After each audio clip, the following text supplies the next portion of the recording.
이 시간 오늘 우리에게 주신 하나님의 말씀을 함께 나누겠습니다.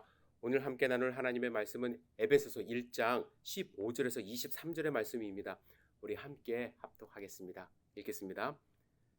이로 말미암아 주 예수 안에서 너희 믿음과 모든 성도를 향한 사랑을 나도 듣고 내가 기도할 때에 기억하며 너희로 말미암아 감사하기를 그치지 아니하고 우리 주 예수 그리스도의 하나님 영광의 아버지께서 지혜와 계시의 영을 너희에게 주사 하나님을 알게 하시고 너희 마음의 눈을 밝히사 그의 부르심의 소망이 무엇이며 성도 안에서 그 기업의 영광의 풍성함이 무엇이며 그의 힘의 위력으로 역사하심을 따라 믿는 우리에게 베푸신 능력의 지극히 크심이 어떠한 것을 너희로 알게 하시기를 구하노라. 그의 능력이 그리스도 안에서 역사하사 죽은 자들 가운데서 다시 살리시고 하늘에서 자기의 오른편에 앉히사 모든 통치와 권세와 능력과 주권과 이 세상뿐 아니라 오는 세상에 일컫는 모든 이름 위에 뛰어나게 하시고 또 만물을 그의 발 아래 복종하게 하시고 그를 만물 위에 교회의 머리로 삼으셨느니라. 교회는 그의 몸이니 만물 안에서 만물을 충만하게 하시는 이의 충만함이니라. 아멘. 오늘 우리에게 주실 말씀을 기대하면서 잠시 기도드리겠습니다. 사랑과 은혜가 충만하신 아버지 하나님, 주님의 음성을 듣기를 원합니다. 부족한 사람의 말이 아니라 하나님의 충만한 말씀을 저희들이 마음 가운데 새기어 이 세상에서 승리하는 삶을 살 수 있도록 주여 인도하여 주시옵소서. 이 시간을 온전히 주님께 의지합니다. 예수님의 이름으로 기도드렸사옵나이다. 아멘. 오늘부터 우리는 6주간 에베소서를 통해서 주시는 하나님의 음성을 함께 나누려고 합니다. 그래서 먼저 에베소라는 도시가 어디에 있는지 지도를 보면서 잠시 말씀을 드리고자 합니다. 에베소는 보시는 것처럼 소아시아에 위치한 도시입니다. 데살로니가, 지난주까지 우리가 데살로니가 전후서를 함께 묵상을 했는데요. 이 데살로니가는 유럽에서의 교통의 요충지였다고 한다면 에베소는 소아시아에서 가장 큰 항구 도시로 동서양의 문화의 교류지였습니다. 그래서 유럽에서 올 때 아시아의 관문인 에베소를 통과해야 했고 또 유럽으로 이제 배를 타고 특별히 가고자 할 때는 에베소에 와서 배를 타고 유럽으로 갔다고 합니다. 이러한 지리적 위치 때문에 에베소는 고대 세계에서 허영의 시장이라고 불릴 만큼 사치와 향락을 위한 물건들이 상당히 많이 거래되었다고 합니다. 특히 에베소에서 유명한 것이 있는데 바로 아데미 신전입니다. 엄청나게 크고 또 유명해서 수천 명의 여사제들과 또 청소하는 노예들만도 수천 명이 있을 정도로 유명했고 컸습니다. 그래서 이 신전의 모형을 만들어 파는 것이 상당히 그 당시에 장사가 잘 되는 그러한 품목이었는데 은으로 만들어 팔던 은세공사들이 많이 있었던 지역이 바로 이 에베소였습니다. 바울은 2차 선교 여행 중에 에베소에 들려 복음을 전파했습니다. 그가 복음을 전했을 때 교회가 성장을 했고 또 지역이 변화가 되었습니다. 그러자 사람들이 이제 우상을 섬기지 않는다고 해서 신전 모형의 은세공을 구매하지 않게 된 것입니다. 그러자 생계가 막막해진 세공자들이 이제 반란을 일으켰습니다. 그래서 바울은 에베소를 떠날 수밖에 없었고 3차 전도 여행 때, 선교 여행 때 다시 에베소에 들려서 두란노 서원을 세우고 그곳에서 성도님들을 2년간 이제 양육하는 그러한 지역이 바로 에베소였습니다. 그 후에 바울이 로마 감옥에 갇히게 되면서 그가 복음을 전했던 교회들에게 편지를 쓰지 않습니까? 마찬가지로 에베소 교인들을 격려하고 특별히 에베소에는 교회란 무엇인가 또 우리가 어떻게 신앙생활을 해야 할 것인가에 대한 아주 기본적인 교리를 다시 한번 교육하기 위해서 옥중서신을 쓴 것입니다. 그래서 우리는 에베소서를 통해서 특별히 교회란 무엇인가를 배울 수 있는데 바울은 알파벳 B로 시작되는 세 단어를 가지고 교회를 아주 구체적으로 설명을 합니다. 첫 번째는 바디예요. 예수 그리스도의 몸이 바로 교회다라고 이야기를 하고요. 두 번째는 지어져가는 성전, 즉 빌딩이라고 소개를 합니다. 그리고 세 번째는 거룩한 예수님의 신부, 브라이드로 소개를 합니다. 우리는 6주간 이러한 주제를 가지고 교회란 무엇인가에 대한 말씀을 중심으로 함께 나누려고 합니다. 오늘은 그 첫 번째 시간으로 교회는 예수 그리스도의 몸이라는 말씀을 나누려고 합니다. 여러분 함께 따라해 보시길 바랍니다. 교회의 머리는 예수 그리스도시고 교회는 그의 몸이다. 다시 한번 해볼까요? 교회의 머리는 예수 그리스도시고 교회는 그의 몸이다. 여러분, 예수 그리스도가 교회의 머리라는 것은 어떤 의미가 있을까요? 단순히 예수님이 교회의 리더다 라고 이야기를 하려면 교회의 주인은 예수님이다, 또 교회의 리더가 예수님이다 라고 이제 선언적으로 단도직입적으로 표현할 수 있을 텐데, 하지만 바울은요, 머리, 몸 이런 이미지를 사용하면서 교회에 대해서 말했는데, 먼저 교회는 단순하게 리더가 예수님입니다 라고 표현하는 것이 아니라 예수님과 친밀한 인격적인 관계가 중요하기 때문에 머리와 몸을 빌려서 이제 표현했다고 저는 생각을 합니다. 여러분, 머리와 몸은요 절대로 따로 떨어져 있어서는 안 되죠. 몸은 머리의 생각대로 움직여야 하고요, 머리는 몸의 상태를 보면서 명령을 내려야만 합니다. 둘의 관계는 서로를 이해하는 아주 친밀한 관계가 있어야 하는 거예요. 제가 10년이 조금 훨씬 넘은 것 같은데, 전에 있던 한국에 있었던 교회에서 실내 운동회를 한 적이 있습니다. 저는 제가 운동신경이 별로 없다는 것을 알고 있어서 이제 방해될까봐 출전하지 않고 이제 응원만 했습니다. 그런데 성도님들이 목회자도 꼭 뛰어야 된다고 해서 한 게임에 참여를 했는데, 어떤 게임이냐면 포대자루에 이렇게 들어가고 깽깽이라고 그러죠. 깽깽이로 이제 반환점을 뛰어가서 돌아오는 그러한 경기입니다. 릴레이 형식으로 진행이 되는 거예요. 저는 이제 평균 연령보다 제가 좀 낮았어요. 그래서 젊기 때문에 잘 뛸 거라고 스스로 생각을 했습니다. 머리는 아주 잘 달려갔어요. 제 머릿속으로 이렇게 잘 그려놨죠. 그런데 이제 문제는 그동안 운동을 제가 안 해갖고 몸이 따라주지를 않는 것입니다. 결국 머리만 앞서다가 중간에 앞으로 넘어지고 말았습니다. 그때 몸이 머리를 따라주지 못하는 것을 제가 직접 느꼈어요. 머리와 몸이 따로 움직일 때 우리는 불행해질 수밖에 없어요. 만일 내 몸 상태를 정확히 알았다면 마음만, 머리만 앞서지 않았을 텐데, 제 스스로도 제 몸 상태를 잘 파악하고 있지 못했던 것입니다. 여러분, 몸과 머리는 친밀한 관계를 유지해야만 합니다. 그렇다면 우리는 어떻게 친밀한 인격적인 관계를 가질 수 있을까? 중요한 것은요, 나는 누구인가? 즉, 내 정체성에 대한 확실한 인식이 먼저 있어야만 합니다. 바울은 에베소 교회 성도를 지칭할 때 뭐라고 불렀습니까? 성도라고 불렀습니다. 성도. 여러분, 우리는 성도라는 정체성이 분명히 내 안에 있어야 돼요. 그런데 애석하게 이 성도라는 정체성은 한국교회에서 어떻게 사용이 되냐면, 서로 부를 만한 적당한 직분이 없을 때 그냥 일반적으로 사용되는 교인이라는 단어와 비슷하게 사용되는 경우가 많이 있어요. 예를 들면 제가 어느 교회 방문했을 때 앞에 계신 분에게 화장실이 어디입니까? 라고 물어본다고 생각을 해보세요. 성도님, 여기 화장실이 어디죠? 라고 물어볼 거예요. 그러면 그분은 기분이 나쁠 수도 있어요. 왠 줄 아세요? 만약에 장로님이라고 한다면, 야, 이 사람은 내가 이 교회 장로인데 왜 나를 장로로 안 부르고 성도라고 부르지? 라고 하면서 기분 나빠하실 수 있다라는 거죠. 그래서 직분을 먼저 파악하는 것이 중요합니다. 성도는요, 여러분 잘 생각해 보세요. 근데 어떤 호칭입니까? 거룩한 하나님의 백성, 거룩한 하나님의 무리라는 뜻 아닙니까? 그래서 어떻게 보면 이 교회 안에서 상대방을 존중하는 가장 뜻깊은 호칭이 되어야 하는 것이 바로 이 성도라는 것이에요. 그런데 성도님이라고 호칭을 하면 그냥 교회 다니는 사람 정도로 이제 생각을 하시는 겁니다. 여러분, 성도라는 호칭, 세인트는요, 여러분과 제가, 우리 모두가 회복해야 할 우리의 가장 중요한 정체성입니다. 집사님도 좋고 장로님도 좋고 권사님도 좋은데, 그것보다 여러분들 성도라는 호칭에 감사함을 느끼셔야만 해요. 바울은 그들을 성도라고 불렀어요. 왜요?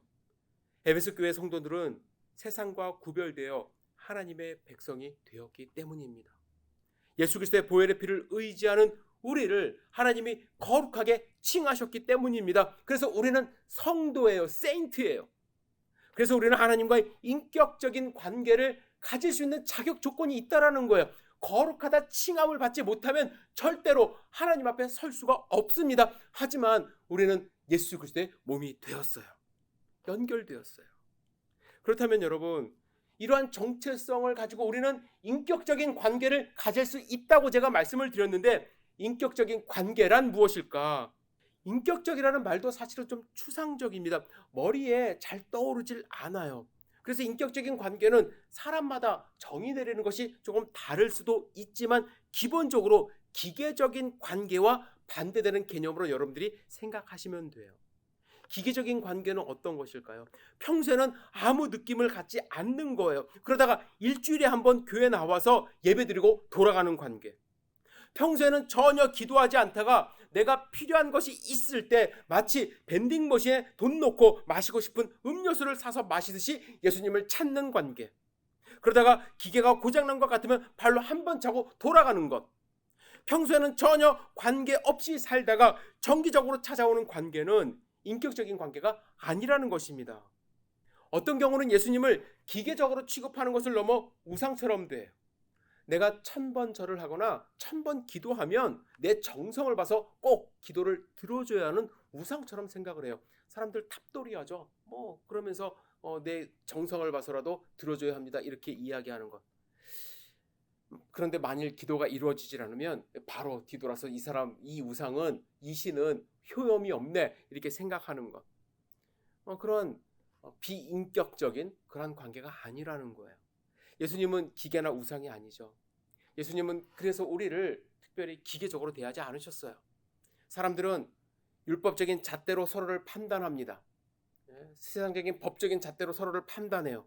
하지만 예수님은 우리 한 명 한 명을 소중한 인격체로 보셨고 우리에게 다가오셨어요. 그래서 예수님은 여러분과 저에게 친밀한 관계를 맺고 싶어 하십니다.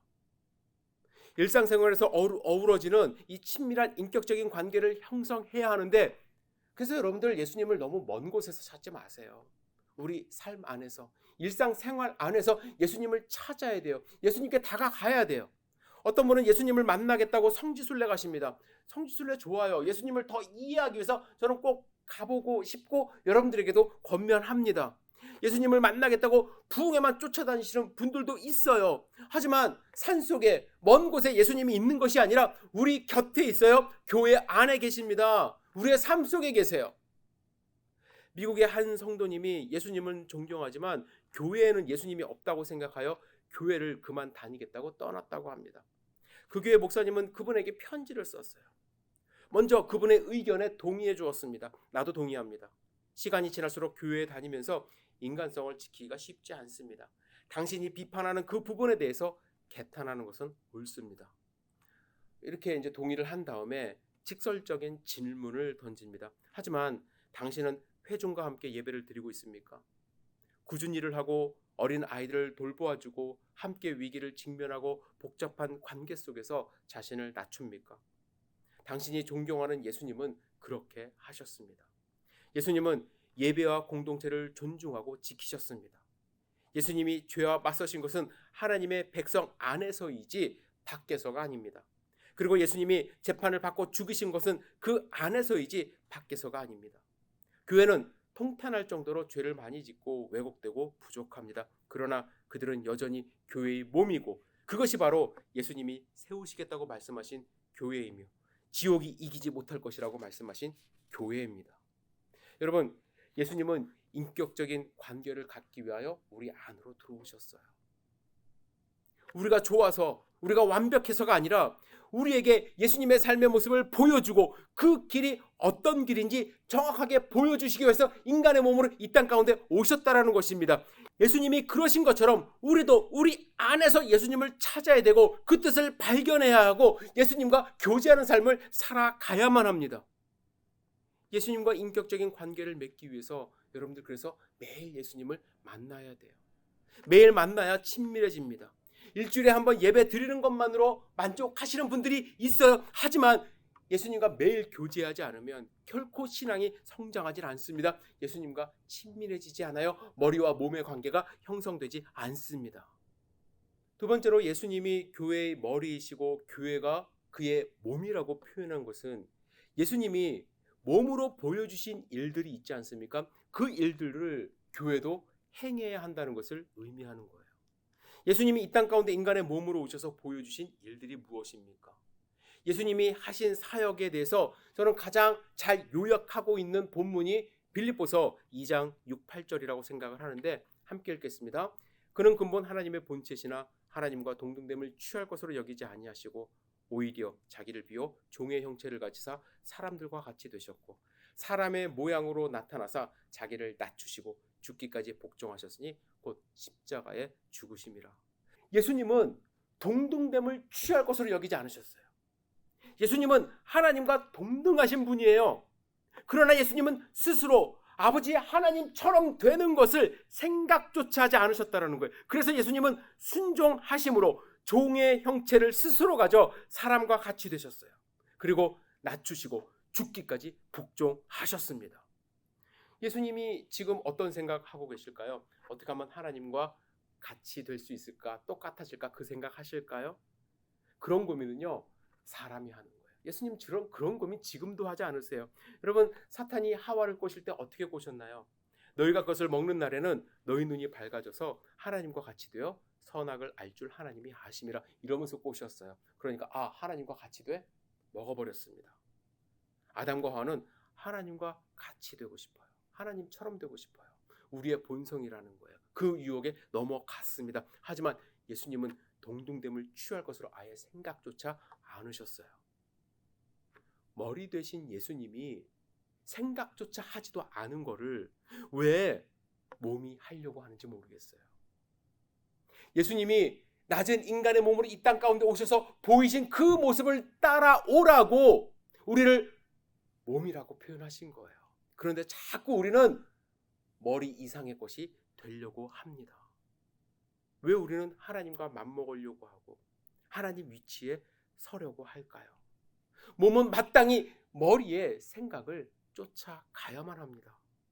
제가 설교 준비를 하면서 인터넷 뉴스를 보는데 이런 제목이 눈에 띄었습니다. 강남 대형교회 차명계좌 400여 개 운영 정황, 경찰 수사. 이거 몇 년 된 그런 뉴스인데요. 이 제목을 제가 검색해서 뜬 걸 보면서 세상의 기업도 이렇게 하지 않는다라는 생각을 했어요. 그러면서 기사에 달린 댓글들을 보았습니다. 교회와 교인들에 대한 비판, 욕설이 정말로 읽을 수 없이 난무했어요. 여러분, 교회가 왜 욕을 먹습니까? 왜 교회가 욕을 먹어요? 교회는 예수 그리스도의 몸인데 왜일까요? 머리이신 예수님처럼 이 몸이 따라가지 않기 때문에 그렇습니다. 예수님이 낮고 낮아져서 사람의 몸으로 오셔서 겸손한 모습으로 우리에게 보여주셨는데 자꾸 몸된 교회는 예수님이 행동하신 것을 잊어버리고 자꾸 자기 스스로가 머리가 되려고 하기 때문에 문제가 생기는 거예요. 예수님은 자신이 주장할 수 있는 것을 주장하지 않으셨어요. 누구보다도 낮아지셨고 겸손하셨고 나눠주셨고 배려하셨고 정의로우셨고 불쌍히 여기셨습니다. 예수님은 이 땅에서 나눔과 드림의 삶을 헌신적으로 사셨어요. 말씀을 나누고 삶을 나누고 가진 것을 함께 나누셨습니다. 기도를 드리고 찬양을 드리고 순종을 드렸습니다. 여러분, 우리 교회는 그러한 예수님의 몸으로서 이 땅에서 행하셨던 일들을 순종하기 위하여 만들어진 하나님의 조직이에요. 그래서 하나님은 바울을 통해서 교회는 그의 몸이다라고 말씀을 하시는 것입니다. 마지막으로 여러분, 교회가 예수님의 몸이라고 표현하신 이유는 이 교회를 통해서 세상이 회복될 수 있음을 의미하기 때문입니다. 23절에 보시면 교회는 그의 몸이니 만물 안에서 만물을 충만하게 하시는 이의 충만함이니라 말씀을 하셨어요. 에베소서 4장 10절에도 비슷한 말씀이 있습니다. 내리셨던 그가 곧 모든 하늘 위에 오르신 자니 이는 만물을 충만하게 하려 하심이라. 예수님은 만물을 충만하게 하시는 분이에요. 그리고 그 충만이 교회를 통해서 실현돼야 함을 말씀하십니다. 그렇다면 충만이 무엇인지를 알아야 돼요. 충만. 우리는 이 충만이라는 단어를 두 가지 개념으로 이해해야 하는데, 첫 번째는 무에서 유를 창조하신 하나님의 창조가 충만이에요. 그죠? 창조 사건 자체가 바로 이 세상의 충만이라는 것입니다. 요한복음의 설명에 따르면 예수님은 말씀으로서 하나님의 창조 때 이미 존재하셨어요. 태초에 말씀이 계시니라. 이 말씀이 하나님과 함께 계셨으니 이 말씀은 곧 하나님이시니라.